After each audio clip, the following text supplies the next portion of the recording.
Welcome to Now We're Getting Somewhere. I'm Katie, and I'm a certified life coach, but I've also been a management consultant at McKinsey and a product manager at a tech startup. In other words, I know what it feels like to have a life that looks pretty good on paper, but doesn't feel as good as I want it to. I help my professional clients develop lives that are more meaningful, happy, and also more successful. And I want to share the same practical insights with you. Let's go.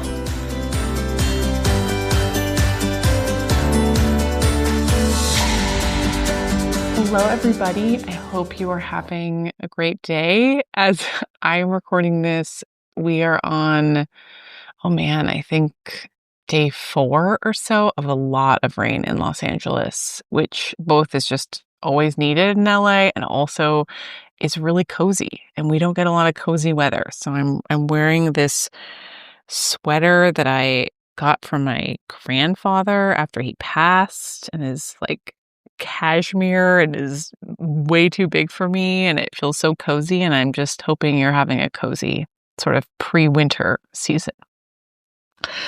So if you haven't heard, if you've been in my world, you've probably heard, but if you haven't heard, I am running a course called How to Know What You Want in the New Year. It's all about how to make decisions, and in particular, how to make decisions that feel right, because that's what we all want, right? This feeling of rightness. The enrollment for the course, or the course will run in January, but enrollment is open now and it actually closes on Friday. So as part of all of this, I have been thinking a lot about how to make decisions. Of course I have, and rightness and knowing what you want. So today I wanted to talk about those things because I've been thinking about them a lot. And I wanted to do that from a personal lens. I think that stories and real life examples are some of the best teaching tools that we have. So I wanted to share 3 examples of recent decisions that I made in my own life that I felt had rightness to them. And I wanted to share a little bit about how I came to those decisions. None of these decisions felt trivial to me. They all did matter to me, but some were more weighty than others, as you'll hear. They're all different. One decision I made quite quickly. Another I had a lot of mental drama about. And the third decision is a decision that actually didn't lead to an outcome that I love. And in some key ways, it actually went quite poorly. And I really want to share about that with you too. Because making a decision that has rightness to it doesn't guarantee that everything turns out the way that we want.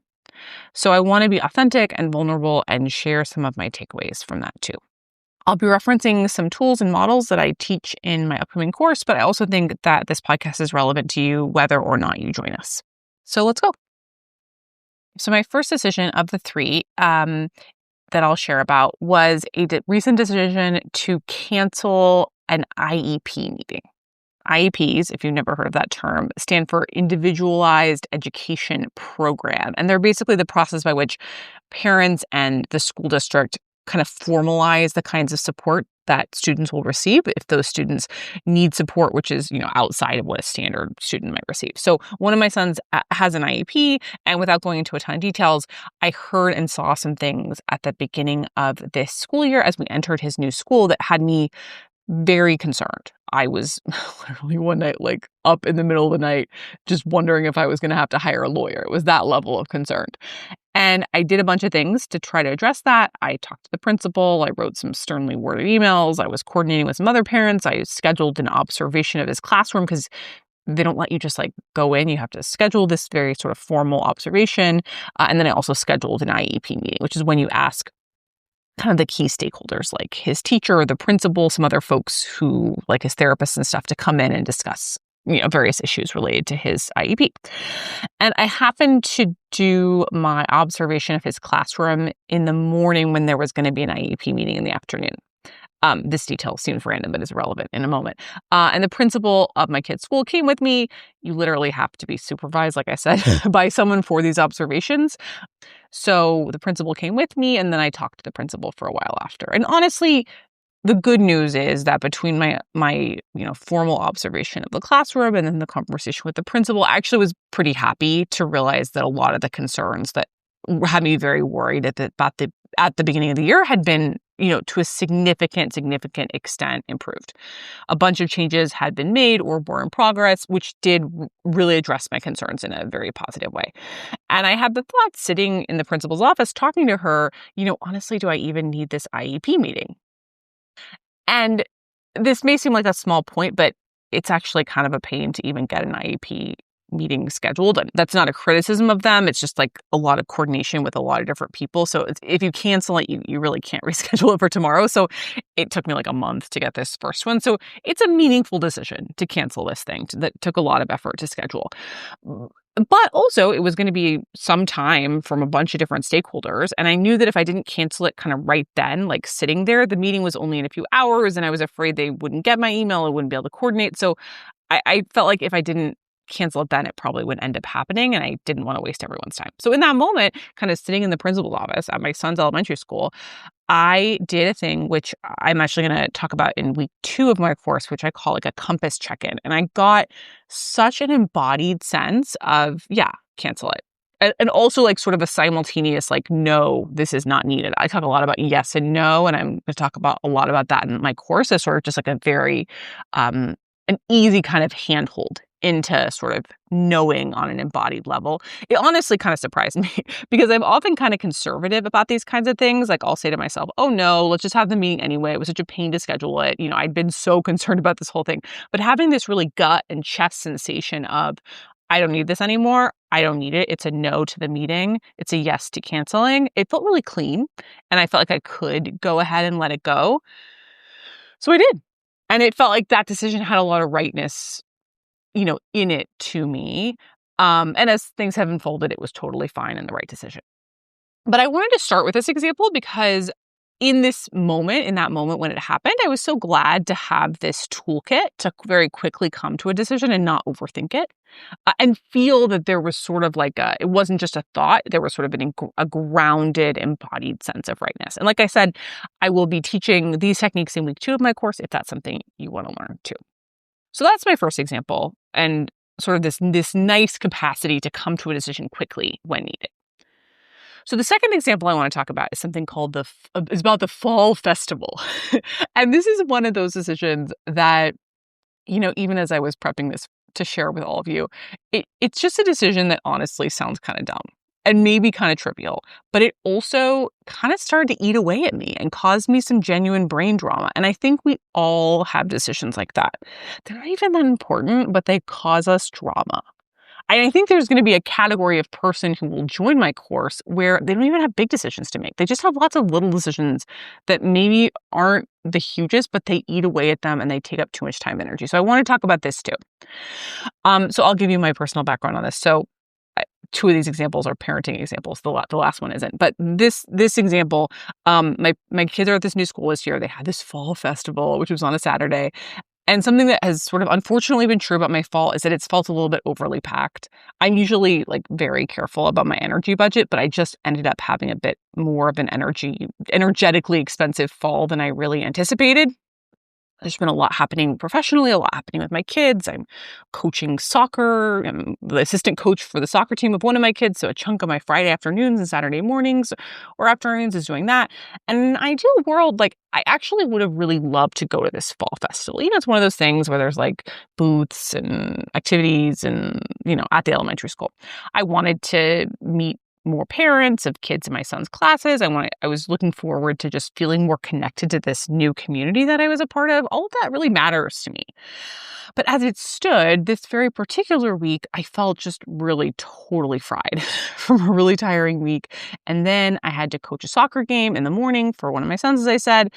And we're super, super fortunate. Honestly, it's probably one of the greatest luxuries of my life that we have a babysitter who comes for a couple of hours on Saturdays so that my husband and I can both get a break in.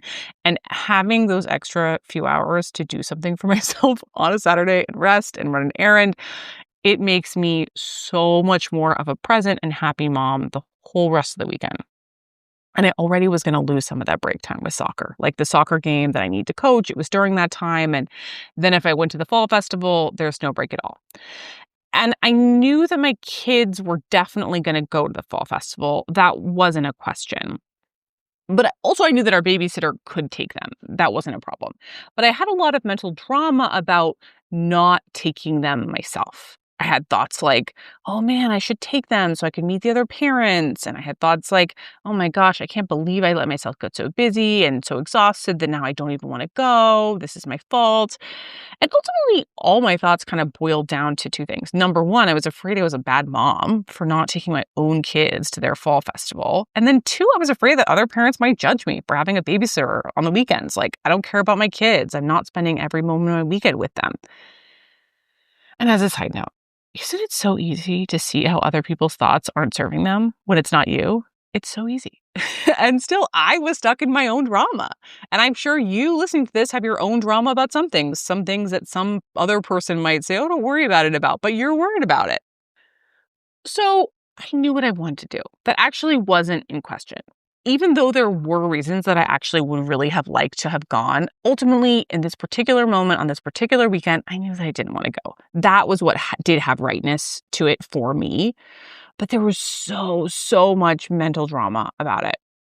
And I feel like this is such a human experience, right? Where, it's not that you don't know what you want to do. You do, but you can't seem to let yourself do it. Like, I was so close to saying to myself, okay, despite being totally exhausted and fried, I will give up my entire break on Saturday and go to the fall festival. And I could feel that. Like, I was just ready to push myself totally to the limit. So I did what I'm also going to teach in my course in week 5. Week 5 is all about what I call fear reduction. And in particular, I use this method that I call the 50-50 method, which sort of lets you sort of cultivate new thoughts without pushing the old ones out. It helps you kind of hold both of them. And as part of that 50-50 method, I worked on a couple of new thoughts, and we'll talk about also how to do that, and I'll suggest new thoughts and some of my favorite new thoughts in different kinds of situations in the course. But some of the thoughts that I worked on that day were, how could the best mom not take her kids to the fall festival? Like, how could I be a better mom by not taking my kids to the fall festival? And I realized that, and I realized it's not just in my head, but sort of in a way that trickled down to my body, that my kids need me to be okay. They need me to fill up my tank. They need that more than they need me to be the one to take them. Honestly, they didn't really care who took them, as long as they could go. I also worked on the thought, how could me not taking them be good for other parents? Because like I said, I had a lot of drama in that moment. I was afraid of other parents seeing me not take my own kids to this festival. And I explored the possibility that other parents might be inspired by, seeing that I have some help on the weekends, and maybe it would inspire them to get a little bit more help when they need it. Maybe it would be good for the other parents for me to not go, because they would see this example of what's possible. And it's not that anything is a fact, because nothing's a fact. It's about sort of pulling apart the threads in your brain to see what's possible. But after a session of reflecting on it in this way, I genuinely felt a lot more peace. Not that all of my drama was gone. I think brains are just not 100% controllable. But that 50-50 method gave me enough space to find something a little more neutral. To say, you know what, it's okay. It's okay to not be the one to take them.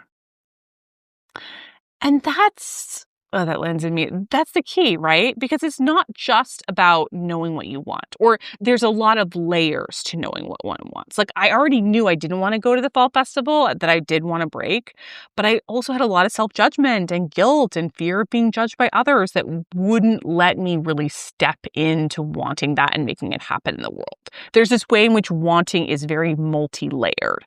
It's not just as simple as knowing. It's also, we have to work through the drama, the thoughts, the fears, sort through all those things that can get in the way. And of course, my kids had a fantastic time at the fall festival without me. It was fine. But more importantly, I let myself have what I needed while they also got what they needed. And I was so glad to have this tool in this moment in my toolkit. So that's my second example of how I found rightness recently. So the third decision that I want to talk about is a friendship decision. I'm not going to go into a ton of details, but I have a friendship, one that is very dear to me, and there have been some tricky parts to it in the past 6 or 8 months. I have been noticing some things that don't feel good to me, and I have really sat with, like, hey, do I bring this up or not? Because I love some good open communication, love open communication. But in this particular case, there were some good reasons why I was very hesitant to always be in super open communication about it. So for some time, I didn't bring up how I was feeling, because what felt true to me, and I can kind of feel it in my body as I even remember that time. And also, by the way, this whole I can feel it in my body thing is what we'll talk about in week 2 of my course. So if you heard me say that before and you want more on that, we'll talk about that. But what felt true was that I was a bit upset, but I also knew that rightness is patient. Oh, that's a deep one, huh? And I wanted to wait and I wanted to see how it unfolded. I could feel that something true was in there, but it wasn't huge and I wanted to see what happened. And then some other things happened and that truth got bigger and bigger. Like I could literally feel it growing within me. And I kept asking, hey, do I want to bring this up? And I used something that I call the testing technique, which we're going to talk about in week 6 of the course, where you kind of test different scenarios through navigational equipment. And I finally came to the discernment that yes, I did want to bring this up. And I will say that that rightness that I felt also had anxiety there.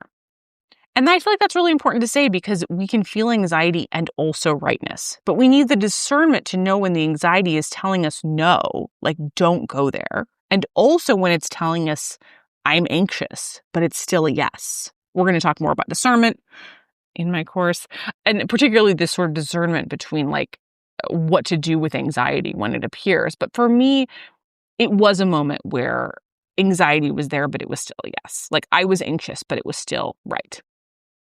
So I brought up my concerns with this friend and it did not go well. Honestly, the truth sort of shocked by how not well it went. I did not foresee that it would go this poorly, to be honest. And I am calm now, but I cried all afternoon after it happened. And I was really heartbroken. And I want to share this really personal example because I want to state something true, which is being in touch with rightness does not guarantee that every outcome is an outcome we like. I'm just letting that one land because it's so true. Being in touch with rightness does not guarantee that every outcome is an outcome that we like. I did not like this outcome. I grieve this outcome. But in addition to grief, there's another funny thing that I have noticed that I felt. And that is clean. Like there's a cleanness, there's a clearness, there's a lack of regret about this. I'm positive there's things that I could have done better in this conversation. That's undoubtedly true. But it's been really interesting to me to be both sad and to still feel like rooted to the ground in the rightness of the path that I chose. Because we don't control other people. We don't know every piece of information in the world. We don't know how every circumstance or action will turn out. All of that is a feature of reality. And all of that came to play for me in this personal example.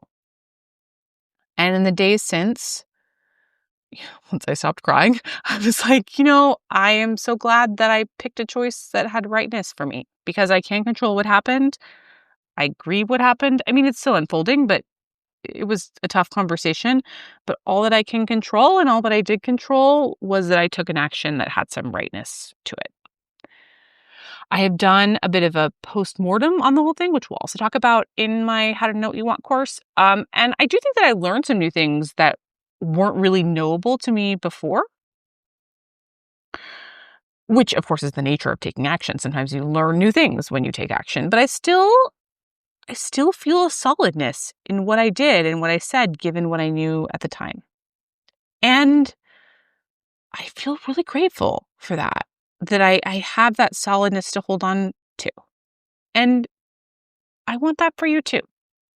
I can't promise you, and no one can promise you, that every decision will turn out perfectly and result in perfect happiness and perfect connection. That's not life. That's not how life works.